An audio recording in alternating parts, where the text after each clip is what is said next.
Before monsters, storms, and curses, Odysseus was already famous. He was the cunning king of Ithaca, husband of Penelope, and father of Telemachus. When the Greeks sailed to fight Troy, Odysseus left home for what should have been a single war. 10 years later, Troy fell. But victory did not mean peace.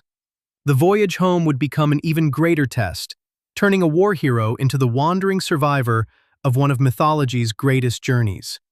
This is the story of how Odysseus lost his way and fought to return. After the Trojan War, the Greek hero Odysseus finally set sail for home. But getting back to Ithaca would take far longer than he imagined. First, his men raided the land of the Cicons and were driven off. Then they reached the island of the Lotus Eaters, where a strange fruit made men forget home entirely. Odysseus dragged his crew back to the ships and sailed on. Next came the most famous disaster. On a lonely island, they found a cave full of cheese and livestock. It belonged to Polyphemus, a gigantic cyclops and son of Poseidon. The monster trapped Odysseus and his men inside, then began devouring members of the crew. Odysseus got him drunk, blinded him with a sharpened stake, and escaped by clinging beneath the cyclops' sheep. But as he sailed away, Odysseus proudly revealed his name, and that single boast brought Poseidon's wrath down on him. Poseidon's curse had only begun. Odysseus next reached Aeolus, keeper of the winds, who sealed every dangerous wind inside a leather bag and left only the breeze that would carry the crew home. Ithaca was already visible when Odysseus fell asleep. Believing the bag contained treasure, his men opened it. The winds burst free and hurled the ships back across the sea. Then the Laestrygonians attacked, giants who destroyed every ship except Odysseus's own. The survivors reached the island of Circe, an enchantress who transformed several sailors into pigs.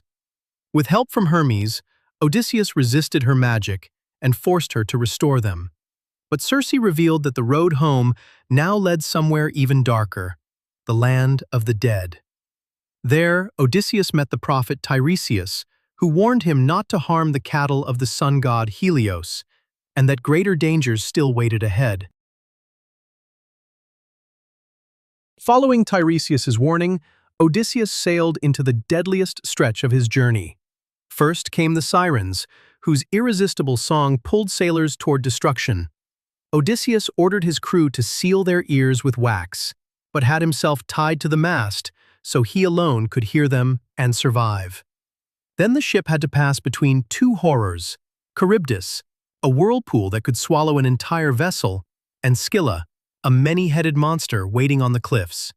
Odysseus chose the lesser evil and lost 6 men to Scylla. Exhausted and starving, the survivors reached the island of Helios. Odysseus warned them not to touch the sacred cattle of the sun god, but while he slept, his men slaughtered them anyway. Zeus answered with a storm that shattered the last ship. Every sailor died except Odysseus, who drifted alone across the sea to the island of Calypso, still not home. After years on Calypso's island, the gods finally ordered her to release Odysseus. He built a raft and set out once more.